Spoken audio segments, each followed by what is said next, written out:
नमस्कार, हमारी खास पेशकश में आप सभी का स्वागत है। आपके साथ मैं हूं पूजा पांडे। भारत के इतिहास में दो तारीख हमेशा याद रखी जाएगी। एक 26/11 जब मुंबई में आतंकी हमला हुआ था। दूसरी 10 अप्रैल 2025 जब इस आतंकी हमले के गुनहगार दोषी आरोपी तहव्वुर राणा का प्रत्यर्पण हुआ था। अब इसको लेकर सियासत भी देखने को मिली। हर एक दल अपने अपने क्रेडिट लेने पे जुटा हुआ है और इसको लेकर पूरी दुनिया की निगाहें टिकी हुई हैं कि आखिरकार जब तहव्वुर राणा एनआईए की कस्टडी में है तो क्या कुछ बड़े खुलासे होंगे। क्या वाकई इसमें पाकिस्तान और उसके आगे का भी कनेक्शन देखने को मिलेगा और इसको लेकर बड़ा जो संदेश है वो भी विश्व पटल पर पहुंचेगा। इस दौरान तहव्वुर राणा के प्रत्यर्पण को लेकर क्या कुछ जो प्रक्रिया है वो देखने को मिली, क्या बड़ी जो कार्रवाई है वो देखने को मिली, इस खास पेशकश में देख लेते हैं। फांसी पर चढ़ाया गया कसाब अब होगा तहव्वुर राणा का हिसाब। बचने की कोशिश की तमाम पीएम मोदी ने कर दिया नाकाम। कहते हैं दुनिया झुकती है, बस झुकाने वाला चाहिए। 10 अप्रैल 2025 वो तारीख है जब दुनिया वाकई में झुक गई। पीएम मोदी ने वो कर दिखाया जो वो कहते हैं। I would like to thank the government of India for its persistence in bringing the terrorists to justice. आतंक के आकाओं को पता है अगर कुछ भी हिमाकत की तो मोदी पाताल में भी उन्हें खोज निकालेगा। पीएम मोदी का यह बयान उनकी कथनी और करनी पर बिल्कुल सटीक बैठता है। वक्त भले लगा लेकिन पीएम मोदी ने नैरेटिव को बदल कर दिखाया है। आतंकवाद को दुनिया के सामने झुकाकर दिखाया है। एक दौर था जब कभी भारत पर आतंकी हमले होते थे तो हम अमेरिका के पास जाकर शिकायत करते थे, लेकिन देखिए आज का दौर भारत उसी अमेरिका से अपने गुनाहगार को खींच कर लाया है। नासूर बनके देश के सीने पर गोलियां चलाता रहता। मां भारती की धरा आए दिन रक्त रंजित हो जाती थी। देश के अनेक वीर होनहार लोग आतंकवाद के कारण बलि चढ़ जाते थे। हमने आतंकवाद के विरुद्ध सख्त कानून बनाए, इसी सदन ने बनाया। पीएम मोदी का आतंक विरोधी एजेंडा जग जाहिर है। भारत के खिलाफ आतंकी गतिविधियों को अंजाम देने की कोशिश जिसने भी की, मोदी सरकार ने उसे घर में घुसकर मारा है। चाहे आतंकी छिपकर पाकिस्तान में बैठा हो या भारत से बचने के लिए अमेरिका की जेल में बंद हो, मोदी सरकार ने उसे उसके किए की सजा दिलाने में कोई कोर कसर नहीं छोड़ी है। 17 साल बाद ही सही, मोदी सरकार ने देश के सबसे बड़े दुश्मन तहव्वुर राणा को देश वापस लाकर दुनिया को दिखा दिया कि ये नया भारत है। कमर और पैर में बेड़िया, हाथों में हथकड़ियां, चेहरे पर सफेद दाढ़ी, आंखों पर चश्मा और बदन पर भूरा लबादा। यही है देश का वो गुनाहगार जिसने भारत की आर्थिक राजधानी को आतंक के बारूद से थर्रा दिया था। यही है वो मास्टरमाइंड जिसने पाकिस्तानी आतंकी कसाब के साथ मिलकर ऐसा खूनी खेल खेला था कि मुंबई का समंदर बेगुनाहों के खून से लाल हो गया था। लेकिन अब इस गुनाहगार तहव्वुर राणा को मोदी सरकार अपनी कूटनीति के दम पर अमेरिका से भारत खींच लाई है। अब इसके गुनाहों का पूरा हिसाब होने वाला है।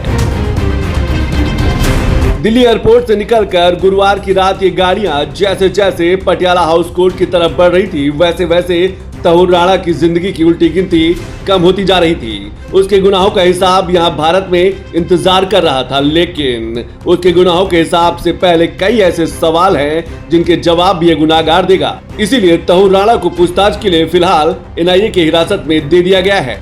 भारत लाने के बाद राणा को एनआईए की स्पेशल कोर्ट में पेश किया गया, जहां से उसे 18 दिनों की रिमांड पर एनआईए के हवाले कर दिया गया है। अब 18 दिनों तक तहव्वुर राणा से एनआईए के अधिकारी पूछताछ करेंगे।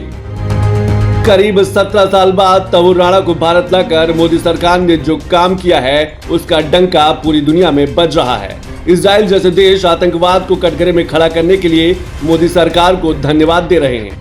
I would like to thank the government of India for its persistence in bringing the terrorists to justice. Tahawwur Rana को भारत लाना कोई मामूली बात नहीं है। ये कोई आम घटना या कोई आम आतंकी नहीं है। इसका दिमाग हमला करने वाले आतंकियों को रास्ता दिखाता था। पूरी प्लानिंग करता था। मुंबई हमले की काली पटकथा इसी ने लिखी थी, लेकिन अब मोदी सरकार ने इसके गुनाहों की सजा दिलाने की वो कहानी लिखी है जो भारतीय न्याय के इतिहास में दशकों तक याद की जाएगी।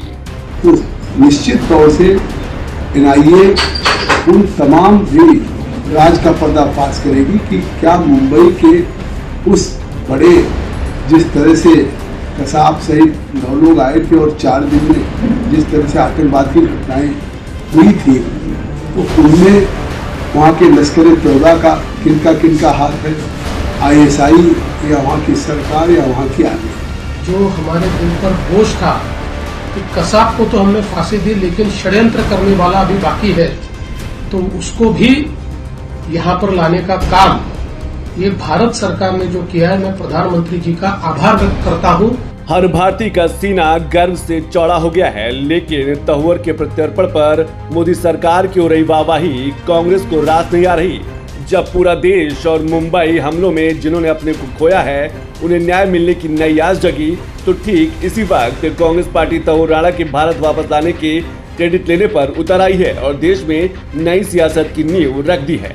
ये भी याद है कि UPA के दौरान में NIA का गठन हुआ। इससे पहले NIA थी नहीं, नेशनल इन्वेस्टिगेटिंग एजेंसी। शायद आपको मालूम है कि CBI सब देखती थी, लेकिन ऐसे हादसे और ऐसे हादसों के लिए एक नया कानून चाहिए था। और मुझे याद है कि उस समय मेरा ख्याल चिदम्बरम साहब होम मिनिस्टर थे, तो NIA का गठन हुआ। यदि कांग्रेस ने जो बेसिक जो कार्य है वो कांग्रेस सरकार ने किया था, UPA सरकार ने किया था, तब वो आज आ पाए। वैसे 11 साल हो गए इनको, है ना। उस समय हम लोगों ने जो काम किया वही आधार बना और वो आज इस देश के NIA के कब्जे में है। कांग्रेस के एक नेता NIA के गठन का क्रेडिट ले रहे हैं तो दूसरे पार्टी के प्रयासों का। हालांकि ये एक ऐसा मुद्दा है जिस पर कांग्रेस ना तो सरकार की खुलकर आलोचना कर पा रही और विपक्ष होने के नाते सरकार की पीठ थपथपाने का तो कोसों दूर का सवाल है। हाँ, लेकिन इसके बावजूद कांग्रेस क्रेडिट लेने की भरपूर कोशिश कर रही है, जिस पर बीजेपी का जोरदार पलटवार आया है। मैं उनको यही कहना चाहता हूँ, ये दिग्विजय सिंह जी ने कहा था पाकिस्तान के हाथ 26/11 में नहीं है। इन लोगों ने पाकिस्तान को क्लीन चिट दिया था, उनको बार बार राज्यसभा लाया गया। अगर उनका ओपिनियन कांग्रेस पार्टी नहीं मानते तो क्यों लाया गया? कांग्रेस पार्टी का 10 वर्ष मुख्यमंत्री थे, जनरल सेक्रेटरी थे। UPA कालखंड में बहुत ही प्रमुख मंत्री थे दिग्विजय सिंह, उन्होंने RSS के ऊपर आरोप किया था। पाकिस्तान को एक तरह क्लीन चिट था वो। ऐसे लोग आज वो राणा को लाना का क्रेडिट ले रहे हैं। आतंकवाद पर 0 टॉलरेंस है, हम जश्न नहीं मनाते हैं, हम कार्रवाई करते हैं। नरेंद्र मोदी कार्रवाई करते हैं, देश के लिए करते हैं, देश के अमन चैन के लिए करते हैं। ये कांग्रेस पार्टी और कांग्रेस पार्टी को चाहने वाले लोग वो बर्दाश्त नहीं हो रहा है कि मोदी आतंकवाद पर न।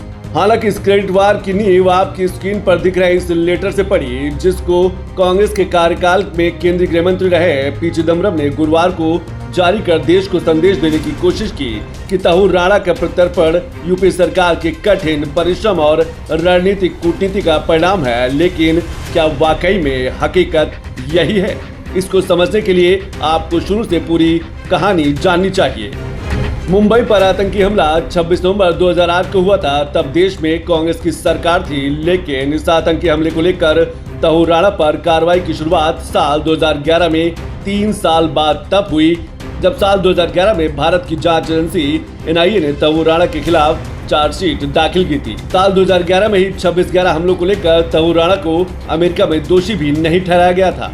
इसके बाद 2014 में UPA यानी कि कांग्रेस की सरकार चली गई और NDA यानी कि बीजेपी की सरकार देश में बनी। फिर भारत ने 2019 में पहली बार डिप्लोमेटिक चैनल से राणा के प्रत्यर्पण की मांग की। 10 जून 2020 को तहूर राणा की अस्थायी गिरफ्तारी की मांग की गई थी। फरवरी 2021 में भारत ने आधिकारिक तौर पर प्रत्यर्पण की मांग करते हुए अमेरिकी न्याय विभाग को नोट भेजा था। 22 जून 2021 को अमेरिका की संघीय अदालत में तहूर राणा के प्रत्यर्पण को लेकर सुनवाई के दौरान भारत ने सबूत पेश किया था। 21 जनवरी 2025 को अमेरिका की सुप्रीम कोर्ट ने राणा की याचिका को सुनवाई से इनकार कर दिया, जिससे उसकी प्रत्यर्पण प्रक्रिया का रास्ता साफ हो पाया। तहूर राणा के प्रत्यर्पण के लिए खुद पीएम मोदी अमेरिका सरकार से बात कर रहे थे। इसी साल जब डोनाल्ड ट्रंप दूसरी बार अमेरिका के राष्ट्रपति बने, तब पीएम मोदी उनसे मिलने गए थे और मुलाकात के दौरान 14 फरवरी को पीएम मोदी के सामने राष्ट्रपति ट्रंप ने तहूर राणा को भारत को सौंपने का ऐलान किया था। United States and India will be working together like never before to confront the threat of radical Islamic terrorism, a threat all over the world actually. Today I'm pleased to announce that my administration has approved the extradition of one of the plotters and one of the very evil people of the world, and having to do with the horrific 2008 Mumbai terrorist attack, to face justice in India. So he's going to be going back to India. Tahawwur Rana को America से वापस भारत लाकर मोदी सरकार ने अपनी विदेश कूटनीति की एक बार फिर से बड़ी मिसाल पेश की है। इसे मिसाल इसलिए कहा जा रहा है क्योंकि यह काम इतना आसान था नहीं जितना अब लग रहा है। इसका अंदाजा आप इस बात से लगाइए कि अगर तहूर राणा को भारत लाना आसान होता तो 17 साल का वक्त नहीं लगता और कांग्रेस ये काम अपने कार्यकाल में ही कर चुकी होती। तहूर ने भारत आने से बचने के लिए कई पैतरे अपनाए, लेकिन वो सब फेल हो गए। तहूर ने भारत के सामने आत्मसमर्पण करने पर रोक लगाने के लिए अमेरिका के सुप्रीम कोर्ट में इमरजेंसी एप्लीकेशन दायर किया।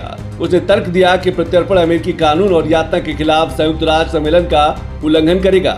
उसका दावा था कि उसके मुस्लिम धर्म, पाकिस्तानी मूल और पाकिस्तानी सेना में पूर्ण सदस्यता की वजह से उसे भारत में यातना का सामना करना पड़ेगा। उसने दिल के दौरे, पार्किंसंस और कैंसर की भी दुहाई दी, लेकिन कोर्ट ने उसकी याचिकाएं खारिज कर दी। अमेरिका के सुप्रीम कोर्ट ने जब तहूर राणा की इन याचिकाओं को खारिज किया, तब जाकर करीब एक दशक के जद्दोजहद के बाद तहूर राणा के भारत लाने का रास्ता साफ हो सका। अब कांग्रेस इसी का श्रेय खुद लेना चाह रही है, जबकि कांग्रेस यानी यूपीए सरकार के कार्यकाल में तहूर राणा के प्रत्यर्पण की कितनी पहल हुई थी, उस वक्त की कांग्रेस सरकार क्या रवैया था, इस बात को अमेरिका के पूर्व राष्ट्रपति बराक ओबामा ने भी महसूस किया था। उन्होंने अपनी एक किताब अ प्रॉमिस्ड लैंड में भी उसका जिक्र किया है। उन्होंने लिखा है कि पूर्व प्रधानमंत्री डॉक्टर मनमोहन सिंह मुंबई के 26/11 हमलों के बाद पाकिस्तान के खिलाफ कार्रवाई करने से बच रहे थे। डॉक्टर मनमोहन सिंह इस बात को लेकर चिंतित थे कि जिससे देश में मुस्लिम विरोधी भावना बढ़ रही है, ऐसे में इससे बीजेपी को फायदा हो सकता है। सोचिए, जब हमें दुश्मनों से बदला लेना था, तब भी हम हिंदू मुसलमान की राजनीति में उलझे हुए थे। तहूर राणा कोई मामूली आतंकवादी नहीं है। अगर वो नहीं होता तो शायद मुंबई पर 26/11 का आतंकवादी हमला भी नहीं होता। वो भी जब इतना बड़ा आतंकी हमला हुआ, तब देश और महाराष्ट्र दोनों जगह सरकार यूपीए की ही थी। ऐसे में ये जिम्मेदारी उस वक्त सरकार की थी कि वो तहूर राणा को अमेरिका से घसीटकर भारत की अदालत में लेकर आए और उसे यहाँ फांसी की सजा दिलाए। लेकिन हकीकत ये है कि उस वक्त की कांग्रेस सरकार में तहूर राणा के प्रत्यर्पण के लिए एक डिप्लोमेटिक नोट तक जारी नहीं किया गया। अब बीजेपी कांग्रेस के रवैये को लेकर ही उसे घेर रही है कि कांग्रेस की सरकारों में चाहे कसाब आया, तहूर राणा आया, ऐसे अनेकों लोगों ने आकर बम धमाके ही किए। हिंदुस्तान में एक ने अनेकों बम धमाके कांग्रेस की सरकार के समय हुए। कांग्रेस हाथ पे हाथ धर के बैठी रही, लेकिन मोदी सरकार ने विदेशी धरती से भी, विदेशी सरकारों से भी उन गुनहगारों को वापस पकड़ कर लाए और ऐसे लोग जिनको फांसी मिलनी चाहिए उनको फांसी के तख्ते तक पहुंचाएंगे। फर्क इतना ही है, कांग्रेस के समय बम धमाके होते थे, मोदी सरकार में बम धमाके करने वालों को पकड़ा जाता है और उनके खिलाफ कड़ी कार्रवाई की जाती है। कांग्रेस हाथ पे हाथ धर के बैठी थी, हमने हाथ लंबे करके विदेशों से उनको खींच कर लाए। तहूर राणा को भारत लाना मोदी सरकार की बड़ी डिप्लोमेटिक जीत है। जीत इसलिए क्योंकि ये घटना पूरी दुनिया में आतंकवाद का रास्ता अपनाने वालों के लिए साफ ट्रेलर है कि आतंकी आतंकवाद का रास्ता छोड़ दे या फिर दुनिया छोड़ दे। भारत के लिए अपने आप में इस सरकार के द्वारा एक इतनी बड़ी कूटनीतिक सफलता है, ऐतिहासिक सफलता है कि वो जो 175 लोगों की जो हत्या हुई मुंबई में, उसका वो गुनहगार हो, मास्टरमाइंड हो, हाफिज सईद जो पाकिस्तान में बैठा है, उसको आज नरेंद्र मोदी जी भारत में उस अपराधी को लाने में सफल हुए। नतीजा है प्रधानमंत्री का लगातार जो एक डायलॉग रहा है 2019 से, जहां उन्होंने एक डिप्लोमेटिक नोट सबमिट किया था यूएस को कि एक्स्ट्राडाइट करना चाहिए राणा को। 2020 में भी इंडिया ने कंप्लेन फाइल किया था प्रोविजनल अरेस्ट को लेके, और ये जो एक जीत है वो हर एक नागरिक के लिए है जो मुंबई में अपने लोगों को गंवाए हैं। जो इस देश पर बुरी नजर रखने वाले हैं, किसी का भी अब कल्याण नहीं है, सबका सफाया होगा।